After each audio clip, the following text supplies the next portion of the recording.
Good evening and welcome to the fifth ICG 2020's Development Dialogue. I'm Dr. Pushkar, Director of the International Center, Goa. The fifth ICG 2020's Development Dialogue features Mr. Harish Salve, Queen's Counsel and Senior Advocate, Supreme Court of India.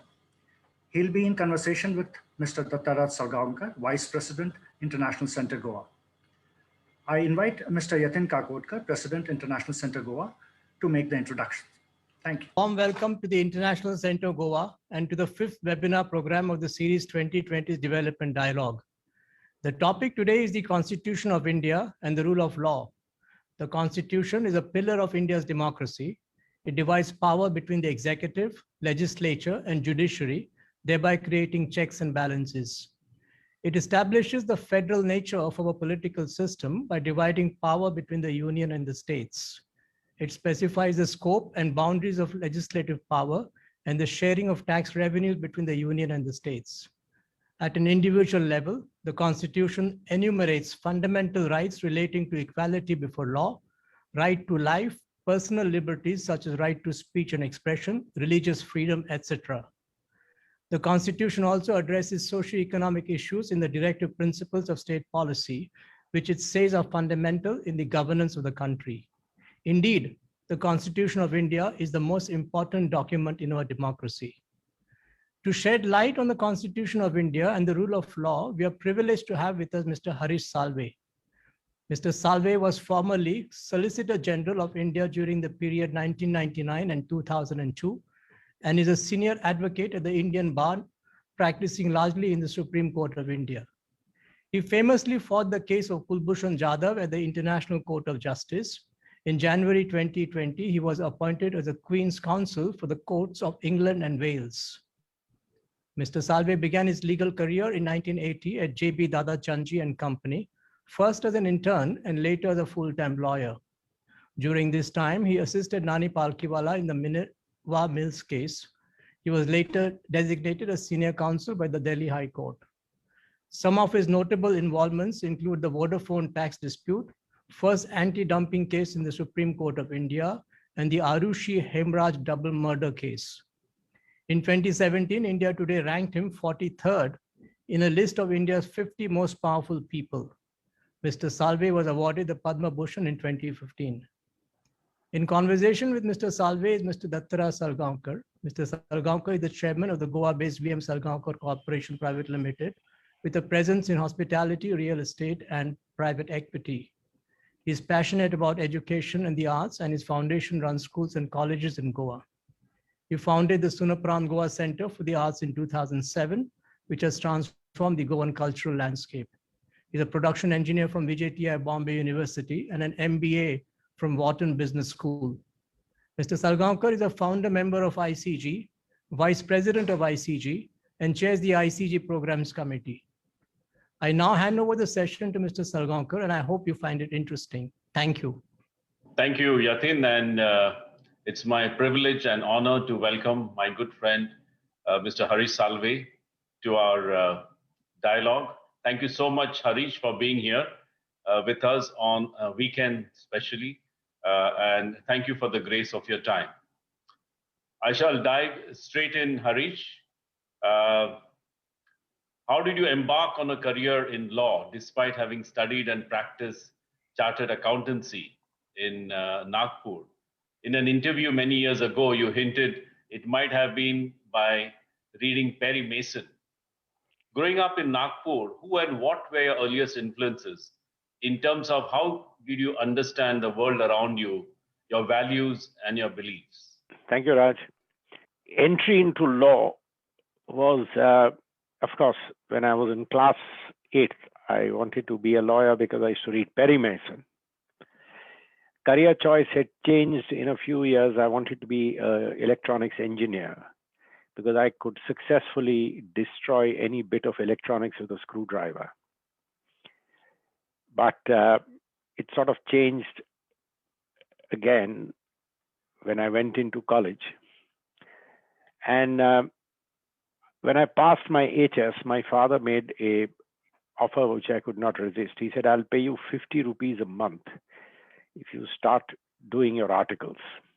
And In 1972, 50 rupees a month was a princely sum. So I started working in Salve and Company and started doing my articles. And early into chartered accountancy, I realized that I should have had a plan A and a plan B. Plan B should have been chartered accountancy. Plan A should have been everything else. But it became an ego problem because everybody said, oh, you're Mr. NKP Salve's son, you will never pass CA. So I said, okay, I will pass it and leave it. That's how I finished my accountancy.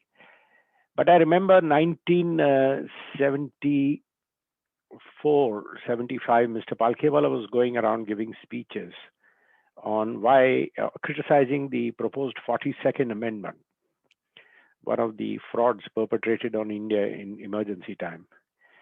And we, of course, heard his speech. And as he was leaving, a friend's father who knew him, we were escorting him out, and he looked at me and said, he knew my father very well. So he said, Harish, how are you? And I said, very well. He says, when are you joining the bar? I said, very soon, sir. The die was cast. So that's how I became a lawyer. And, Nagpur has a large legal fraternity. When Nagpur was the capital of CP and Berar, before it became a part of Maharashtra, Nagpur had its own high court, which now is a part of the Nagpur bench of the Bombay High Court. And Nagpur has a large retinue of lawyers. They all live in one area in Nagpur. And a lot of their sons were friends, including Nagpur's ace lawyer that time was Mr. A.S. Bobde, popularly known as Bhau Bobde. And his son and I went through school and college together. His son is also a well-known lawyer, whom I'm talking about. So that's how it was. There was a lot of law in the air, as they say. And that's how my ambition for law was even further fueled. So that's how we drifted in. And it was good fun. It was before the era of social media. It was before the era of Nagpur having clubs and Nagpur having bars, where entertainment was getting into a jeep and going into the forest. And partying meant going to the border and sitting on a charpai and having a glass of beer and eating with the truck drivers. So that's how we grew up. And it was a very different life, and it was good fun. So it was a life where your anxious moments you spend arguing with friends about completely irrelevant things. So your knowledge also grows. And we all read the printed word. There was no computer, there was no screen. So it was a wonderful life, very easy. Early morning in Nagpur terms means 11 o'clock in the morning. So it was a very laid-back life, and enjoyed it thoroughly. I miss it sometimes. Thank you so much, Harish, for sharing your childhood with us.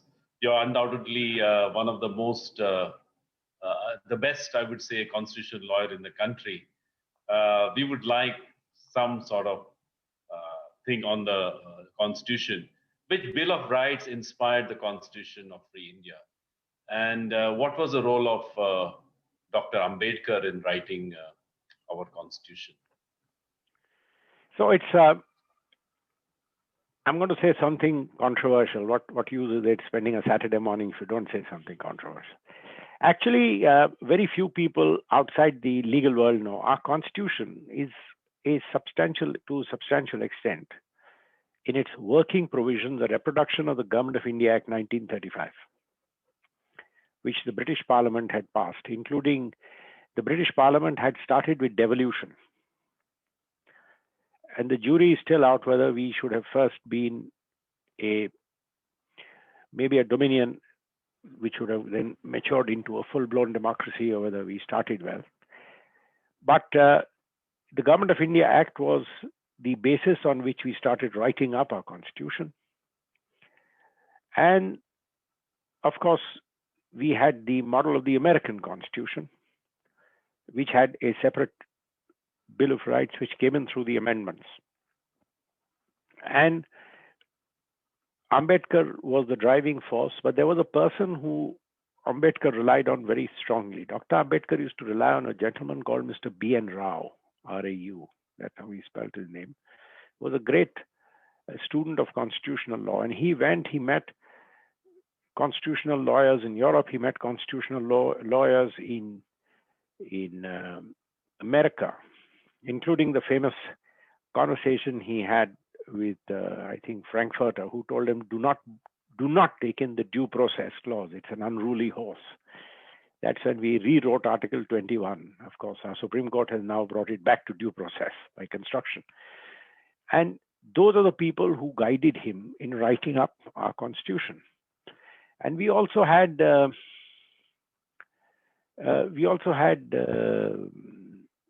lot of inputs from people. We looked at, for example, the Irish Constitution, from where we picked up the directive principles of state policy.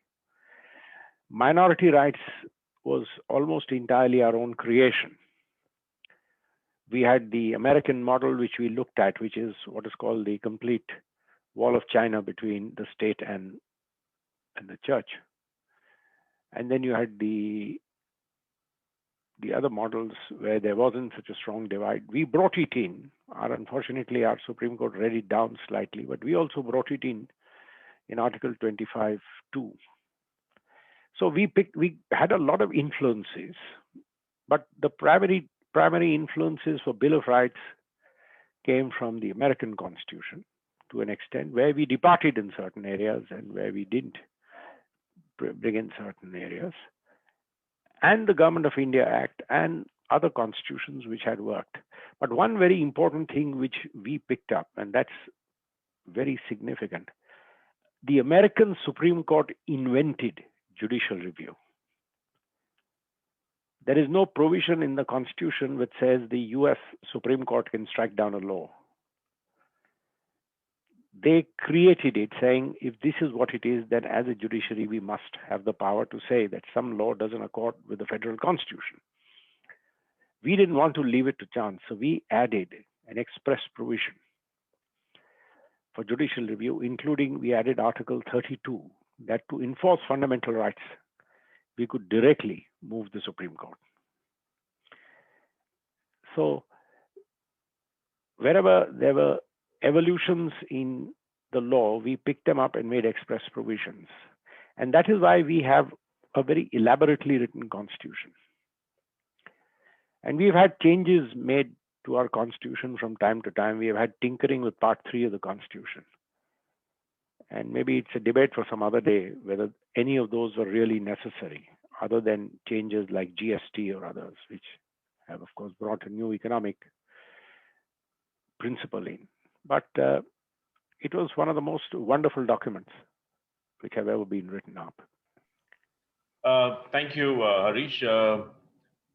Can you tell us, I mean, there have been various amendments to India's constitution. I mean, over the last so many years, some politically inspired, some based on other things, and many were overturned.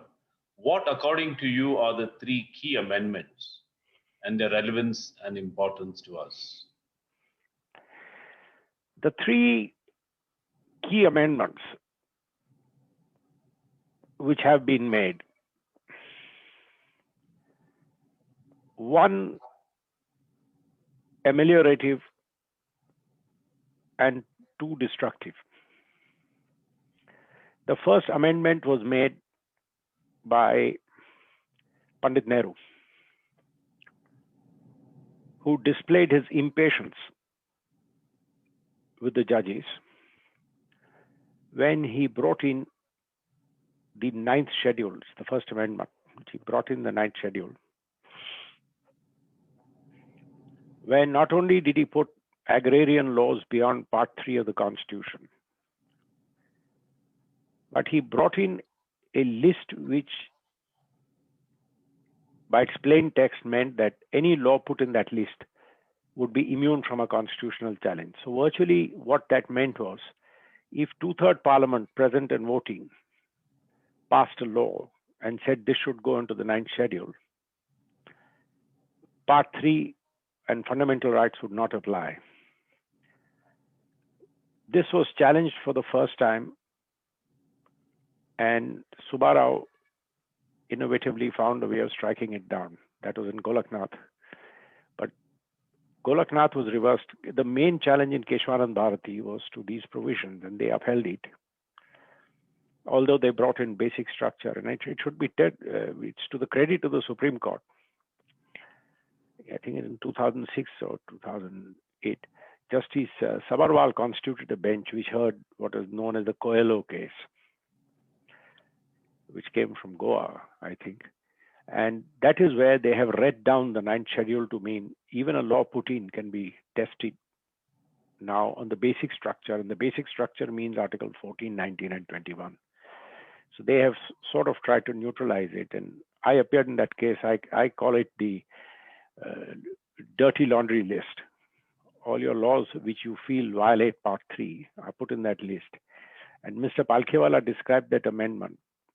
And then came the 42nd Amendment, by which Mrs. Gandhi institutionalized that by saying actually any law in favor of any directive principle will not be challenged as violating Part 3, which is what Supreme Court struck down in Minerva Mills. That was the second destructive amendment. And I still remember from his speech, Mr. Palkhiwala said the only justification for this amendment, because what Mrs. Gandhi said is it's the fundamental rights which stands in the way of India's growth. And Mr. Palkhiwala said this is a bad workman who quarrels with his tools. And the third ameliorative amendment was where we outlawed emergencies. So now internal emergency cannot be imposed anymore, like the phony emergency of 1975.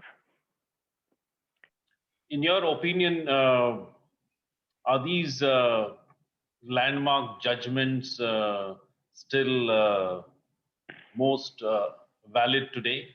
I mean, you mentioned Minerva, or would you say there are other landmark judgments which are even more important? The foundation of present jurisprudence is in basic structure, which is the Keshwanand Bharati case of 1973, after which the angry daughter of an angry father, Indira Gandhi, superseded 3 of the senior-most judges who had participated in that judgment. Later on, in 75, she superseded Justice Khanna. So they were very clear they didn't want any judges who would stand up to them. So that was the first judgment, which even today is referred to as the starting point of a debate on constitutional law, the basic structure theory. Minerva Mills took it to the next level, where we developed what is called the trilogy of rights, the golden triangle, Article 14, 19, and 21, which was followed by Maneka Gandhi, in which we did a U-turn on due process, where we brought in due process. So we said, if you are deprived of your liberty, and liberty was given a very wide meaning, not just physical liberty. The right to travel was considered, for example, a part of liberty. And we held that you can be deprived of liberty only by authority of law, but that law must be just, fair, and reasonable. So which is nothing else but due process through the back door. So we brought in that not just any law, but a law which is just, fair, and reasonable. That's been the second major development of the law. And these have provided the basis for the Supreme Court taking the law forward and creating a wonderful jurisprudence of human rights in India, which we are justifiably proud of. What would you say are your 3 most challenging cases, and also your most satisfying cases at the same time? Satisfying from your own personal point of view of, helping the country, building the pillars of the constitution, the strength of the country, not just remunerative, I would say, but just from helping our country become stronger? What would be the three of your own? Actually the cases which are most satisfying have been the cases which have been without remuneration. It just so happens. Personally, I was one of the biggest challenges was arguing the bearer bonds case in 1981. Where I was all of 2 years at the bar, and I used to be in Soli's chamber, and we challenged the bearer bonds law. Soli went away to Jammu High Court to argue the first challenge to the anti-defection law in Jammu, to defend the anti-defection law in Jammu and Kashmir. Didn't come back in time, so I was asked to argue before 5 judges of the Supreme Court. And I must say, there was such a wonderful bench presided over by Justice Chandrachud, Justice Bhagwati. We had then Justice A.N. Sen. We had Justice A.C. Gupta and Fadl Ali, and I'm forgetting. So it was a wonderful bench, very, very encouraging. And of course, when it came for my rejoinder, I was so tense, I developed a fever. But that sort of took it takes the fear of flying out of you. So never look back. But that was very satisfying. The other satisfying cases which I did, which I feel have helped a lot, were the environment cases, the forest and the wildlife cases which we have done, the clean air cases which I've done, all as a amicus curiae. And I think we've created a consciousness in the country and in the courts, which has been a huge help.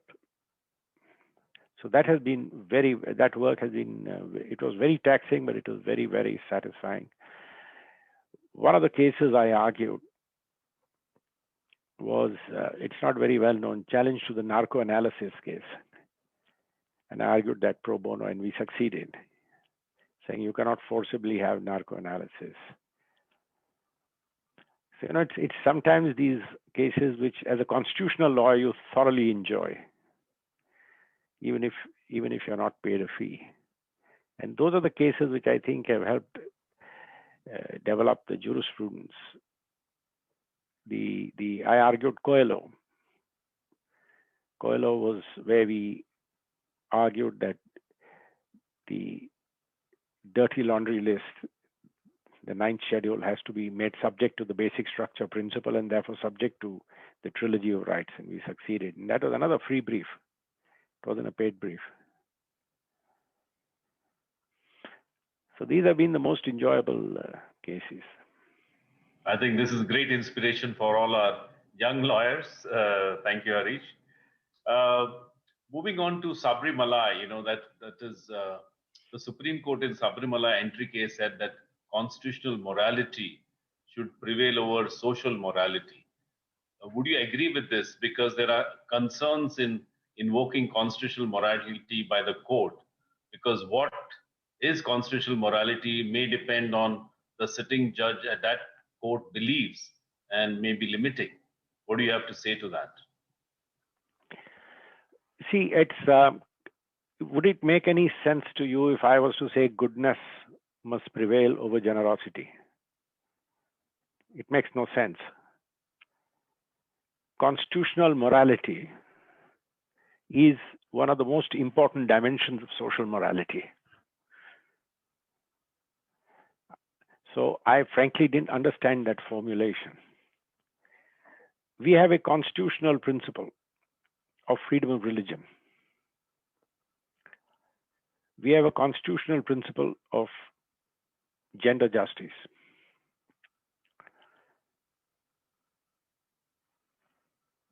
It's a very delicate balance between the two. Preserving the right to one's religion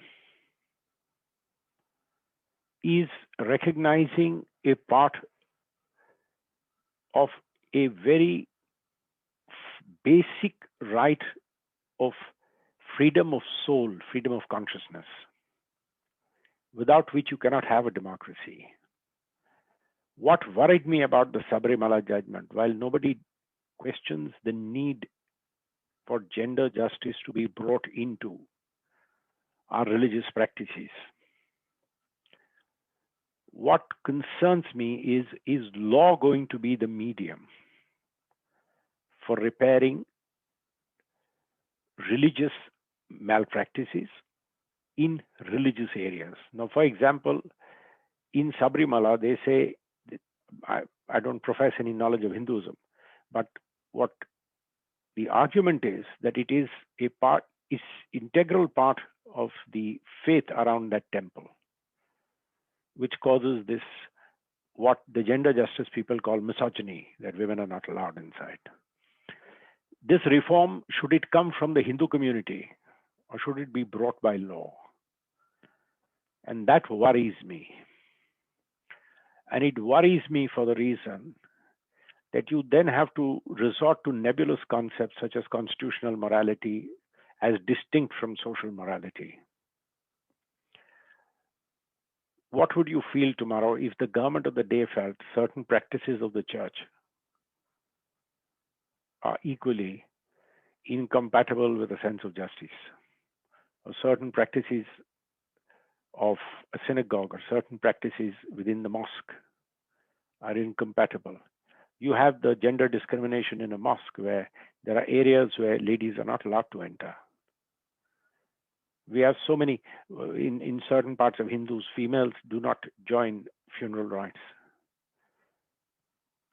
There is a section of society which says all these must be reformed because this doesn't make sense in the 21st century. There is no question about the need for reform. The point is, if you allow the legal system to bring in reform to elements of religion, it opens up concerns of where this right, which is one of the most sacrosanct rights, the right of freedom of expression through a religion, is to an extent diluted. So while I completely see the force of logic of saying women should be allowed to enter the temple, resorting to things like constitutional morality and social justice, and trying to suggest that there is an apparent tension between the two, and therefore one of the two must prevail, this worries me, because this is too amorphous a basis on which such a precious treasured right is going to be, in one sense, acted upon. So while the conclusion of the judgment may be correct, it's under review, it's to be argued. I don't know enough of Hindu law and Hindu religion to be able to off the cuff say whether the judgment is right or wrong. But it's a matter of grave concern, and that is why it needs to be very carefully considered.